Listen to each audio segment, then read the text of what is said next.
Good day everyone and welcome to Exile News, the weekly show that brings you all the important news and information about the Exile. And very late last week we actually got the reveal of the Atlas passive trees, and basically in every region of the Atlas, as we saw last week, you're gonna have one of these wheels, and these wheels are for improving the various leagues. So for example, in this first one, which is actually in Hayward Hamlet, it's only going to work in that region, for the maps in that region, and basically you can put points in here, I think defeating the Maven or actually defeating your challenges, and well, you improve the leagues by a lot. So you can see there's 3 big nodes for harvest, and some of those are actually really strong, like harvest plotting areas have a 100% increased chance to grow a T4 plant, which might actually be really good.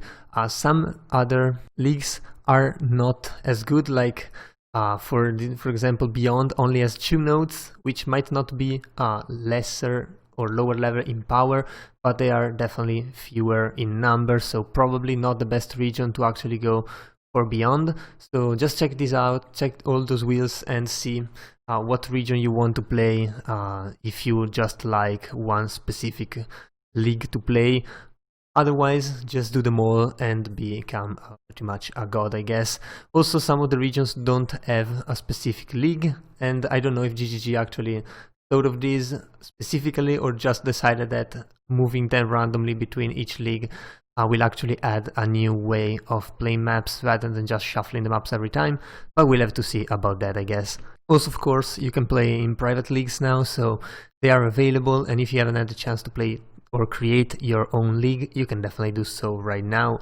Also, we got, of course, all of the reworked ascendancies and the actual, not reworked, but just changed or slightly tweaked ascendancies as well. So basically, all of the new ascendancies are here, and you can just over all the points and see what they do now. And you can also check what has been modified, like what has been added and what has been removed, if you knew already what the point did.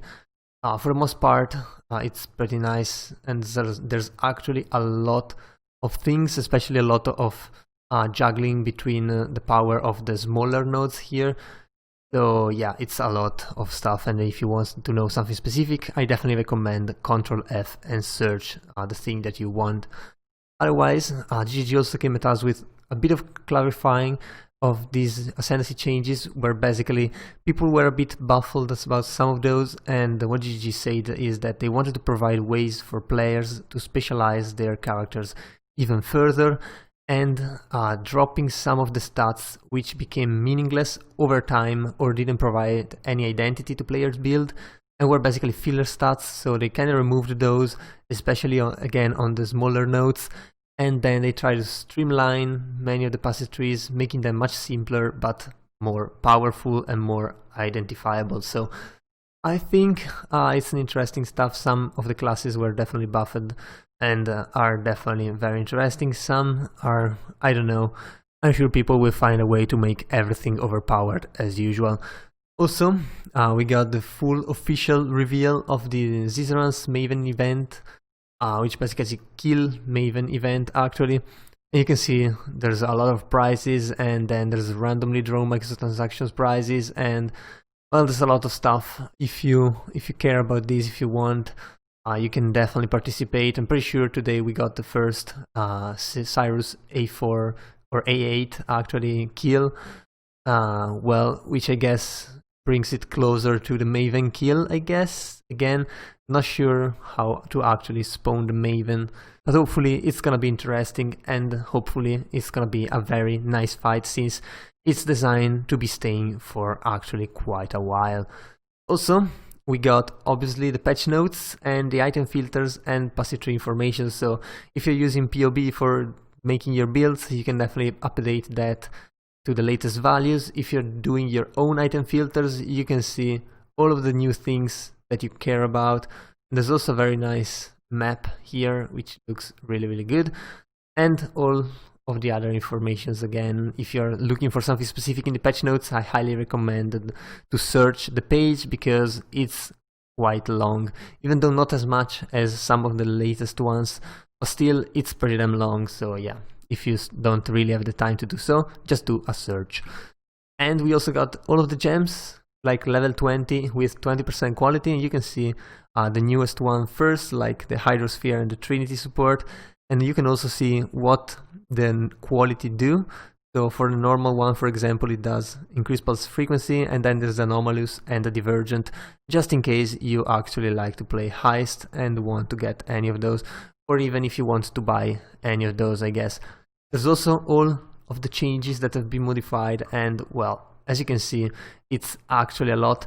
Anyway, of course, the launch happened, so if you still have to do it, if you still have to download it, the only thing that you might want to know is that it's around 13 gigabytes, so on the standalone and the Steam client as well, which means that, well, if your line isn't that good, you might want to plan on downloading it on, I don't know, maybe during the night, because 13 gigabytes is not very light, and it's definitely higher than I expected. I mean, we had patches about 5-6 gigabytes, so I expected it around those size.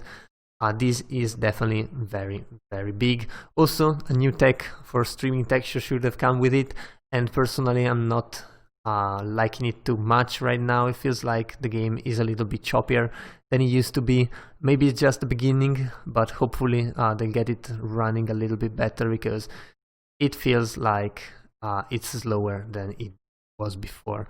But anyway, we also got a very small post of thank you by GGG right before the launch happened, just to say thank you to the player base for being with them, and you know, probably they had to develop 2 leaks in basically from home. Wasn't that easy. We got a month and a half of delay also because of that, so yeah, GG is still pretty happy to have a good fan base and player base, which actually was 11% higher than a previous release. So this peak is what caused some problems with the servers, where basically these servers are made with a central set of database servers and an arbitrarily large pool of game servers. So this time it's not the game servers that are having problems, it's the database that's actually overloaded for the first time since 2013. So the only problem here is that GG is like ordering new hardware, and the only thing that has to be done here is wait for it to be installed and working and everything else. So hopefully that will happen very quickly, most likely today, since they released, or they're waiting to release the Warlord mystery box. Could have been today, probably it's going to be tomorrow due to this, and hopefully it's gonna be fixed really quickly. I mean, it's not that huge, it's basically just a very quick disconnection that's happening from time to time. It's definitely really annoying. It's not as broken as some downtime we had previously, so all in all, it's not that bad of a launch, though it's really annoying and also really, really risky if you're playing hardcore characters, but that's again on you. You know, this game has had problems since forever, so if you're playing a hardcore league, you definitely know that you're running into some kind of risk like this. But yeah, I guess that was all for this week, so if you enjoyed the video, leave a like and a comment down below. Also, if you want to remain updated every week, be sure to subscribe to my channel. That was all, I've been your host Giorgio, and I'll see you guys the next time.